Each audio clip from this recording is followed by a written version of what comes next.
Hello everyone, a very warm welcome to all of you on my YouTube channel Crack Competition with Knowledge। आज हम पढ़ रहे हैं narration का तीसरा पार्ट। इसके हम लोग फर्स्ट और सेकंड पार्ट पढ़ चुके हैं। फर्स्ट पार्ट में पढ़े हम लोग अफर्मेटिव सेंटेंस और निगेटिव सेंटेंस का नरेशन चेंज करना। सेकंड पार्ट में लोग पढ़े थे यस और नो आंसर टाइप या क्लोज्ड एंडेड क्वेश्चन का नरेशन चेंज करना। और आज हम लोग पढ़ेंगे WH क्वेश्चंस। तो सबसे पहले हम जानेंगे WH क्वेश्चंस किसे कहते हैं। तो ये इंट्रोगेटिव का सेकंड पार्ट होता है जिसका आंसर हम पूरे डिस्क्रिप्टिव में देना पड़ता है, पूरे लॉन्ग में देना पड़ता है, उसे कहते हैं WH क्वेश्चंस। ये क्वेश्चंस WH वर्ड से शुरू होते हैं और क्वेश्चन मार्क पर समाप्त होते हैं। तो इसके लिए हमें कुछ नियम जानना होगा, जैसे सैड और सैड के बाद अगर ऑब्जेक्ट आता है तो भी ये चेंज होगा आस्क्ड में, और यदि सैड के बाद ऑब्जेक्ट नहीं आएगा तो भी ये चेंज होगा आस्क्ड में। ऐसा ही नियम हमने सेकंड पार्ट में बताया था, जिसमें सैड के बाद ऑब्जेक्ट रहे या न रहे वो चेंज होगा आस्क्ड में, और सैड के बाद ऑब्जेक्ट नहीं रहेगा तो भी चेंज होगा आस्क्ड में। और इसमें कॉमा की जगह जो क्वेश्चन में WH वर्ड दिया रहेगा उसको नोट कर लेंगे। कॉमा की जगह जो WH वर्ड दिया रहेगा उसको नोट कर लेंगे। आइए हम कुछ एग्जांपल्स के हिसाब से हम समझते हैं कैसे बनेगा। तो आइए हम कुछ एग्जांपल्स देखते हैं। जैसे दिया है first example, he said to me what are you doing. देखिए इसकी पहचान है, ये WH वर्ड से शुरू होगा और लास्ट में क्वेश्चन मार्क पर खत्म होगा। ये अगर WH वर्ड से शुरू हो रहा है और क्वेश्चन मार्क पे खत्म हो रहा है तो ये सेंटेंस होगा WH क्वेश्चंस। इसके लिए हम सैड को आस्क्ड में बदलेंगे और कॉमा की जगह जो WH वर्ड होगा उसी को नोट कर लेंगे। तो चलिए बनाते हैं और समझते हैं कैसे बनेगा। देखिए यहाँ पे दिया है सब्जेक्ट ही, तो इसको नोट कर लेंगे, यहाँ पे हो जाएगा ही। और यहाँ पे दिया सैड टू, इसके बाद दिया है ऑब्जेक्ट, तो सैड चेंज होगा आस्क्ड में, तो हो जाएगा ही आस्क्ड। इसके बाद दिया है ऑब्जेक्ट मी, इसको वहां नोट डाउन कर लेंगे, हो जाएगा ही आस्क्ड मी। अब ये है WH क्वेश्चंस, इसलिए हम WH वर्ड को यहाँ पे नोट कर लेंगे, कॉमा की जगह दैट या इफ का प्रयोग नहीं करेंगे। तो यहाँ पे दिया है व्हाट, इसको हम यहाँ पे नोट कर लेंगे व्हाट।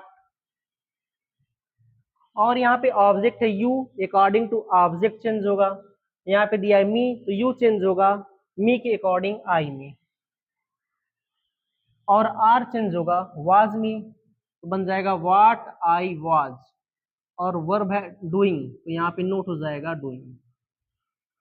इसका ये बन जाएगा इनडायरेक्ट, बनेगा he asked me what I was doing. इसी प्रकार चलिए अगला देखते हैं। दिया है they said to him where have you gone. इसका बनेगा, यहाँ पे सब्जेक्ट दिया है दे, इसको यहाँ नोट कर लेंगे इसी तरह। और इसके बाद दिया है सैड टू हिम, तो सैड चेंज होगा आस्क्ड में, तो हो जाएगा दे आस्क्ड। यहाँ पे ऑब्जेक्ट है हिम, इसको नोट कर लेंगे, हो जाएगा दे आस्क्ड हिम। कॉमा की जगह हम वेयर का यूज करेंगे क्योंकि यहाँ पे WH क्वेश्चन वेयर है, इसको नोट कर लेंगे, तो हो जाएगा they asked him where you according to object. यहाँ पर हिम है तो हिम के अकॉर्डिंग यू बदलेगा ही में। और हैव का पास्ट होता है हैड, तो हो जाएगा वेयर ही हैड। और वर्ब है गॉन, तो यहाँ पे नोट कर लेंगे गॉन को। ये हो गया इसका इनडायरेक्ट। इसका बनेगा they asked him where he had gone. Next दिया है Arohi said how can you do. तो चलिए इसको देखते हैं। यहाँ पे सब्जेक्ट है आरोही, तो इसको नोट कर लेंगे, हो जाएगा आरोही।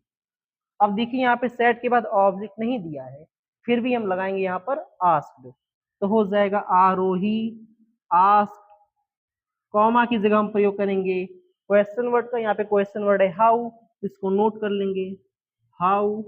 यहाँ पे ऑब्जेक्ट यू और यहाँ पे ऑब्जेक्ट नहीं है, तो यू चेंज होता है ऑब्जेक्ट के अनुसार, लेकिन यहाँ पर कोई ऑब्जेक्ट नहीं है। तो मैं इसके सेकेंड पार्ट में बता चुका हूँ कि जब कोई ऑब्जेक्ट नहीं होता है तो यू चेंज होता है मी के अकॉर्डिंग, और मी के अकॉर्डिंग चेंज होगा तो यू बदलेगा आई में, तो यहाँ पे लग जाएगा आई।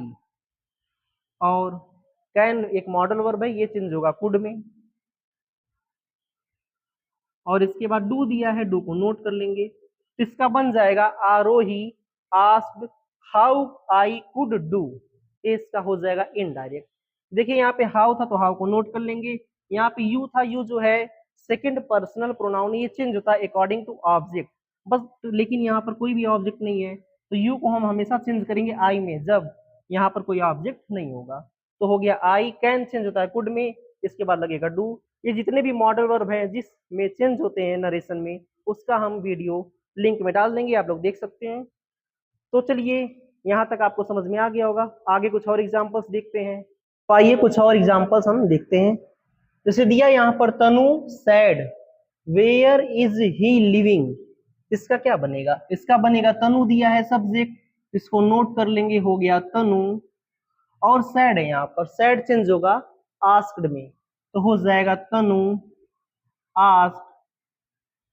और यहाँ पर कोई ऑब्जेक्ट नहीं है, तो यहाँ पे ऑब्जेक्ट नहीं लिखेंगे, कॉमा की जगह हम डब्ल्यू एस वर्ड का प्रयोग करेंगे। और यहाँ पे दिया है वेयर, तो यहाँ पे नोट हो जाएगा वेयर, तो बनेगा तनु आस्क्ड वेयर। अब देखिए यहाँ पर ही है, और जो ही होता है ये थर्ड पर्सनल प्रोनाउन होता है, इसमें कोई भी चेंजिंग नहीं की जाती। जितने भी थर्ड पर्सनल प्रोनाउन होते हैं उनमें कोई चेंजिंग नहीं होती है, चाहे वो ही हो, सी हो या इट हो। तो ही को हम यहाँ पे नोट कर लेंगे। और इज का पास्ट होता है वाज, तो यहाँ पे होगा वेयर ही वाज। और यहाँ पे वर्ब है लिविंग, तो इसको नोट कर लेंगे, तो इसका बन जाएगा Tanu asked where he was living. इसी प्रकार देखिए नेक्स्ट दिया है, Sahil said to Priya why are you not eating, इसका बनेगा साहिल दिया सब्जेक्ट, तो साहिल को नोट कर लेंगे। सैड है, सैड को चेंज करेंगे आस्क्ड में, हो जाएगा साहिल आस्क्ड। ऑब्जेक्ट है प्रिया, तो यहाँ पे नोट करेंगे प्रिया, साहिल asked Priya.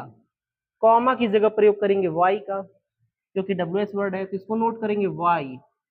You according to object, because it is second personal pronoun, you जो है सेकेंड पर्सनल प्रोनाउन है, ये चेंज होगा ऑब्जेक्ट के अनुसार। और ऑब्जेक्ट यहाँ पर है प्रिया, प्रिया का सब्जेक्टिव में चेंज करेंगे तो होगा सी। और आर चेंज होगा वाज में, और इसके आगे दिया है नॉट, तो लिखेंगे नॉट, और फिर रेटिंग को नोट डाउन कर लेंगे, तो बनेगा Sahil asked Priya why she was not eating. Next question ये आप लोगों के लिए रहेगा, इसका आंसर आप लोग कमेंट बॉक्स में करिएगा। और मैं आशा करता हूं कि आपको आज का वीडियो समझ में आया होगा। आज हम लोग नरेशन का पार्ट 3 पढ़े हैं, जिसमें हम लोग पढ़े हैं फुल आंसर टाइप या WH क्वेश्चंस। आपको समझ में आया होगा। मैं अब मिलूंगा नेक्स्ट पार्ट में, तब तक के लिए अपना ख्याल रखिए। Take care, thank you.